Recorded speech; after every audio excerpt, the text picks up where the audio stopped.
جب مرزا غلام احمد قادیانی نے اپنے نبی ہونے کا دعویٰ کیا، سب سے پہلے اس کے خلاف اگر کوئی کھڑا ہوا تو ہم اہل الحدیث کھڑے ہوئے۔ مرزا غلام احمد قادیانی نے 1839 عیسوی یا 1840 میں یہ پیدا ہوتا ہے اور 1901 میں یہ اپنے نبی ہونے کا دعویٰ کرتا ہے۔ شروع میں تو اس نے بہت پروپیگنڈا کیا اور مسلمانوں کا حمایتی بنا رہا، اور یہودیوں سے عیسائیوں سے اس نے بڑے مناظرے کیے، بہت کچھ اس نے کیا، اور 1901 میں آ کے اس نے اپنے نبی ہونے کا دعویٰ کیا۔ لیکن اللہ کا فضل دیکھو میرے بھائیو،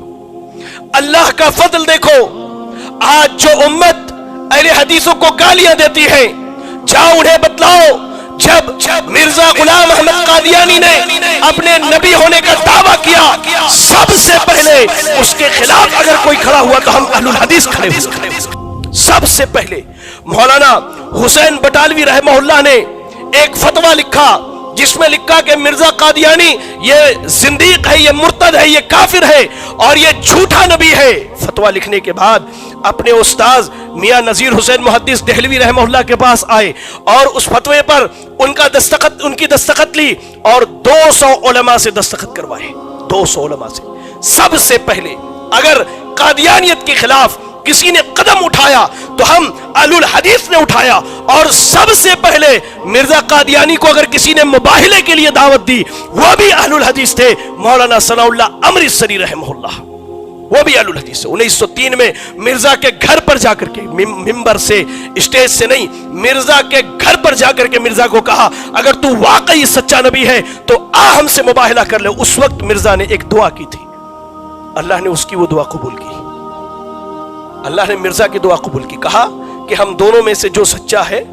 وہ زندہ رہے، جو جھوٹا ہے وہ مر جائے۔ مرزا مولانا ثناء اللہ کی زندگی میں ہی ہیضے کی بیماری میں ٹوائلٹ میں حمام میں گر کر کے مرا تھا،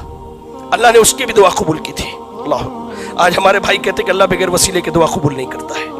ایسے ہی بر صغیر میں سب سے پہلے اگر مرزا کے خلاف کسی نے تفصیلی کتاب لکھی تھی تو مولانا قاضی سید سلیمان منصور پوری رحمہ اللہ نے لکھی تھی، وہ بھی 25 سال کی عمر میں۔ آج ہمارے یہاں 25 سال کے نوجوان بیٹھے، ذرا ان سے پوچھو انہوں نے قرآن مجید کے کتنے صفحات یاد کیے، کتنی حدیثیں انہیں یاد ہیں، ان سے پوچھو۔ مولانا قاضی سید سلیمان منصور پوری نے 25 سال کی عمر میں سب سے تفصیلی جواب مرزا غلام احمد قادیانی کو دیا تھا، اور اللہ کا فضل تھا کہ وہ بھی اہل الحدیث تھے۔